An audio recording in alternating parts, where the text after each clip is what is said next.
Bismillahirrahmanirrahim. Assalamualaikum warahmatullahi wabarakatuh. Kembali lagi bersama saya, Siti Yasir. Pada video kali ini saya akan menjelaskan tentang soal uji kompetensi kepelatihan jiwa masalah psikososial.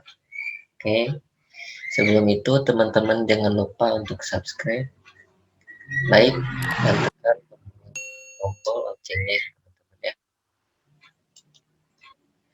Oke.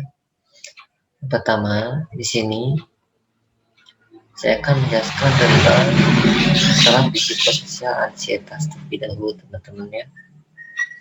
Karena di sini banyak sekali ya masalah psikososial yang lainnya. Ada ansietas, kehilangan, ketidakberdayaan, berduka, gangguan citra tubuh, putusasaan, dan harga diri. Nah, yang pertama ansietas. Itu di sini ansietas atau kecemasan adalah perasaan was-was. Jadi ansietas itu sendiri adanya perasaan was-was, khawatir, takut yang tidak jelas, atau ketidaknyamanan seakan-akan terjadi sesuatu yang mengancam. Dan juga ditandai dengan apa saja? Respon fisiologis, respon psikologis, dan juga respon kognitif. Nah, untuk respon fisiologis ditandai dengan tekanan darahnya naik, nadinya cepat, respirasinya cepat, dan suhunya meningkat. Kulit dingin dan lembab. BAB dan BAK-nya itu frekuensinya sering ya. Dan juga respon psikologisnya menimbulkan ada rasa khawatir, ketakutan, bahkan was-was. Dan juga untuk respon kognitifnya itu menyempit ya. Jadi untuk ansietas itu sendiri adanya suatu perasaan was-was, khawatir, takut yang tidak jelas, atau ketidaknyamanan yang ditandai dengan apa? Adanya respon fisiologis, respon psikologis, dan respon kognitif. Kita langsung ke contoh soal. Nah, di sini seorang perempuan berusia 35 tahun didiagnosa kanker rahim. Dokter mengancam untuk melakukan tindakan operasi dan mengangkat rahim pasien, mengatakan ketakutan dan tidak bisa tidur. Saat dilakukan pengkajian, pasien tampak tegang, banyak diam. Hasil pengkajian, tekanan darahnya 150/100, nadinya 105. Apakah masalah yang dialami pasien pada kasus tersebut? Oke, ini ansietas atau kehilangan, atau marah, atau lemas, ataupun bingung. Nah, di sini teman-teman kita lihat ya, kita lihat bahwa pasien didiagnosis kanker rahim dan juga apa direncanakan untuk tindakan operasi. Ya. Nah, di sini tambah yang minumnya apa? Bisa apa? Pasien mengatakan ketakutan dan tidak bisa tidur, teman-teman. Dan juga apa? Tampak tegang. Nah, di sini ada juga respon apa? Fisiologisnya, tekanan darahnya tinggi ya. Nadinya apa?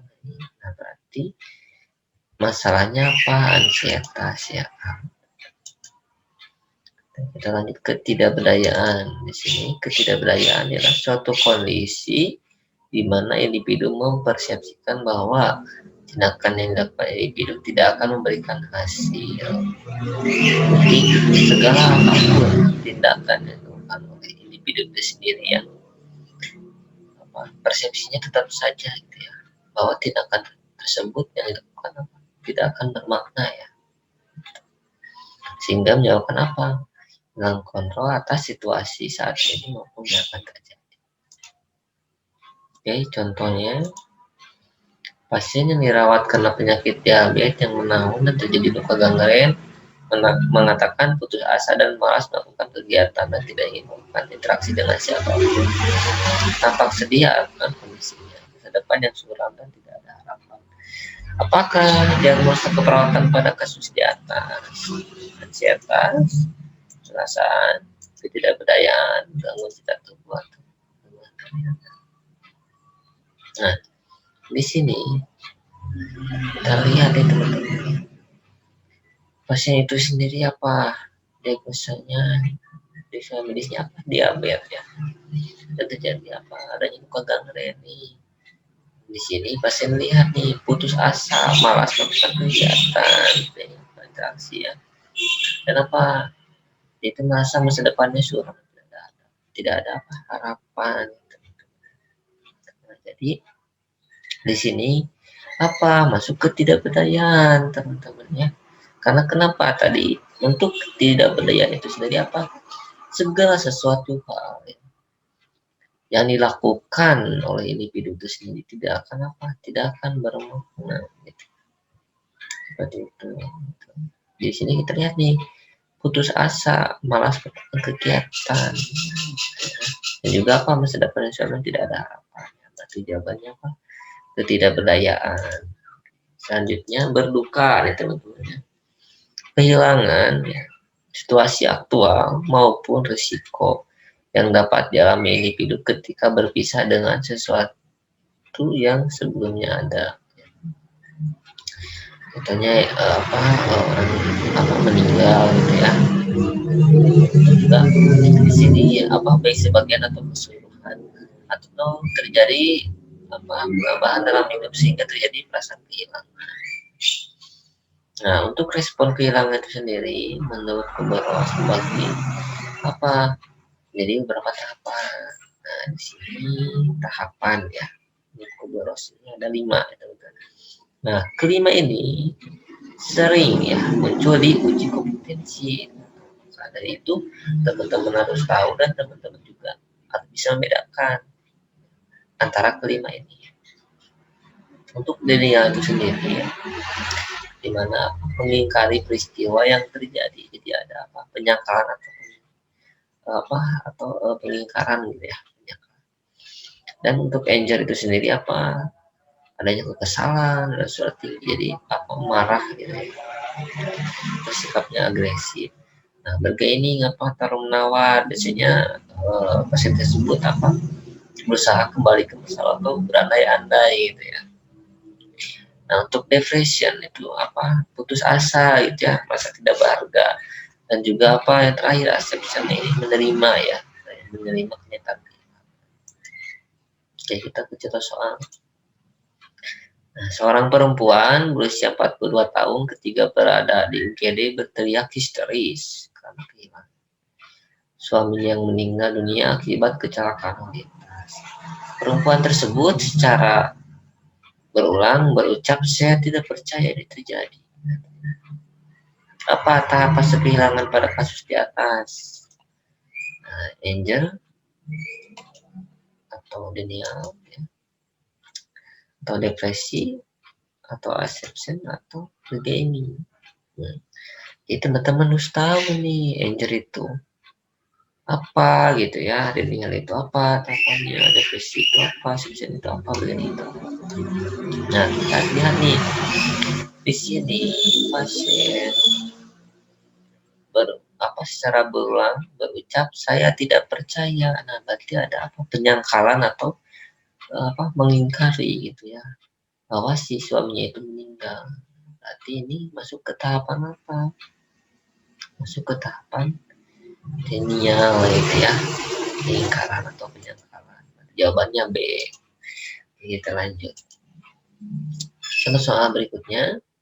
Seorang perempuan berusia 18 tahun kehilangan ibu yang sangat dicintainya 1 minggu. Sampai saat ini pasien masih belum bisa melupakan ibunya. Dalam hatinya pasien berkata, seandainya ibu masih hidup, tentu hidup saya tidak akan ada. Nah, pada fase kehilangan apakah yang dilakukan pasien? Denial, atau marah, atau anger ya, atau tawar menawar, juga ini, atau depression, atau penerimaan.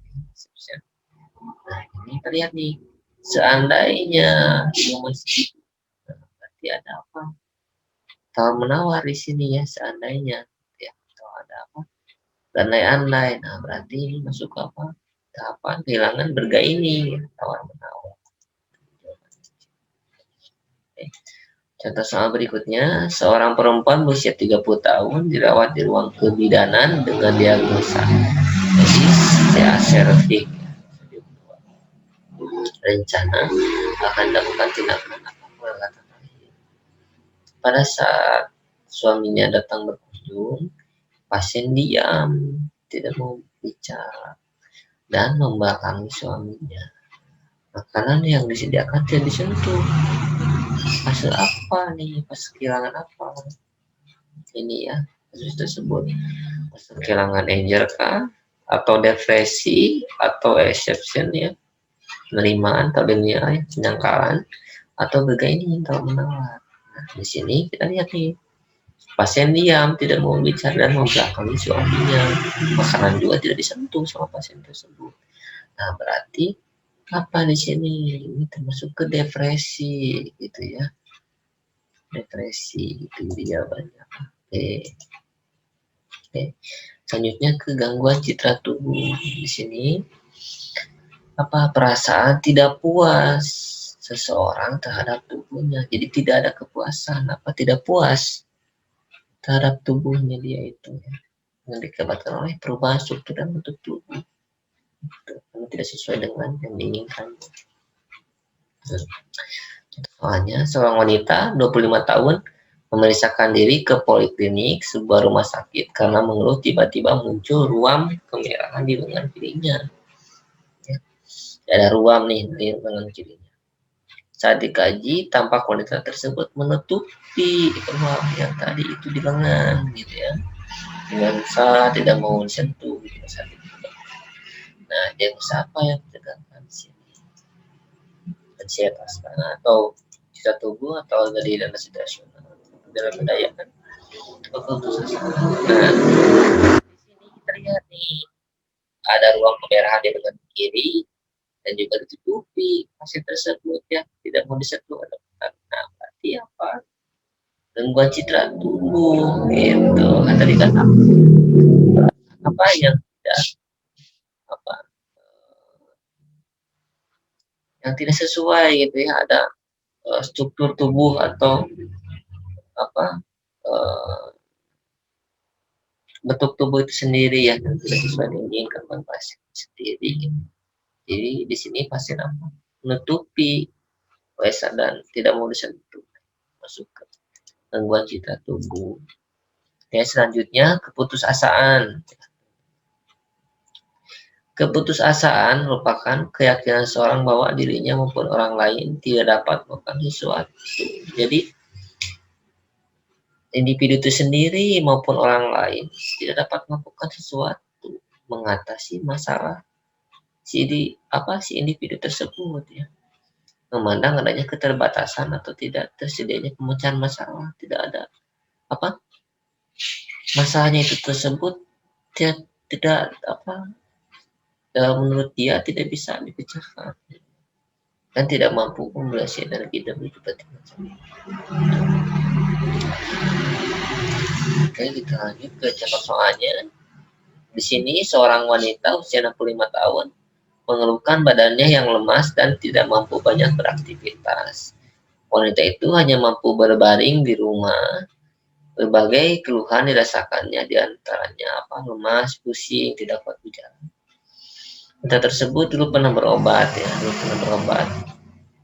Kenapa masalah penyakitnya rematik dan DM. Saat dibujuk untuk berobat ke puskesmas, wanita itu mengatakan tidak mau karena sejak dulu pun berobat tapi tidak sembuh. Nah, masalah apa yang muncul pada pasien tersebut? Ansietas, harga diri situasional, dan juga gangguan citra tubuh, keputusasaan, ketidakberdayaan. Nah, tadi teman-teman, untuk kasus ini kita lihat nih, pasien apa? Pasien ya mengeluh badannya lemas, tidak mampu beraktivitas ya, hanya berbaring di rumah saja. Dan juga pasien tersebut dulu pernah berobat, namun di sini dibujuk berobat tidak mau karena tidak kunjung sembuh gitu ya. Tadi kan kita lihat ya untuk untuk keputusasaan ya, untuk keputusasaan itu coba individu itu sendiri ya, dengan masalah individu itu tidak akan bisa mengatasi masalahnya itu sendiri maupun orang lain. Jadi persepsi individu itu tidak, meskipun apapun itu tindakan yang dilakukan, tidak akan bisa berbuat apa-apa. Ya. Di sini dengan kasus ini masuk ke keputusasaan gitu ya, karena di sini pasien mengatakan tidak mau berobat gitu, dan tidak karena tidak kunjung sembuh. Jadi ada udah putus asa itu perasaan ya. Selanjutnya harga diri rendah situasional. Harga diri adalah penilaian pribadi seseorang berdasarkan kesesuaian pencapaian diri dengan ideal diri. Contoh soalnya, perempuan berumur 15 tahun dirawat di ruang rawat tua KBK. Pasien masuk rumah sakit 3 hari yang lalu karena ledakan kompor. Pasien mengalami luka serius pada bagian wajah dan badan. Saat dikaji tampak murung, otak-otak kurang. Pasien mengatakan malu dengan kondisi dan saat ini tidak mau dikunjungi teman-temannya. Apakah disebabkan kasus di atas ansietas, kecemasan lingkungan, kecemasan sedang, harga diri rendah kronis atau dari situasi? Di sini kita lihat nih, pasien tampak murung, makanya kurang, mengatakan malu dengan kondisinya, tidak mau dikunjungi teman gitu ya. Terus ini ini kasusnya aktual gitu ya, aktual teman-teman ya, pada pasien mengalami luka pada bagian lengan ini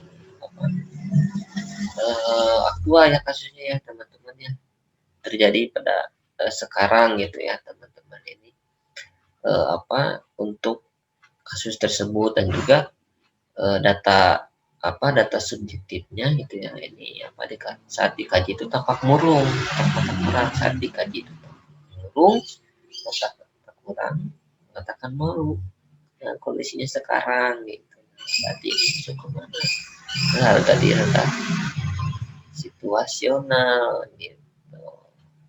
Jadi jawabannya nah teman-teman, oke, untuk video kali ini cukup sekian teman-teman, mudah-mudahan bermanfaat. Sebelum itu teman-teman jangan lupa untuk subscribe dan like, dan juga tekan tombol loncengnya teman-teman ya. Oke teman-teman, semoga bermanfaat. Semangat kompeten untuk teman-teman yang pejuang STR. Assalamualaikum warahmatullahi wabarakatuh.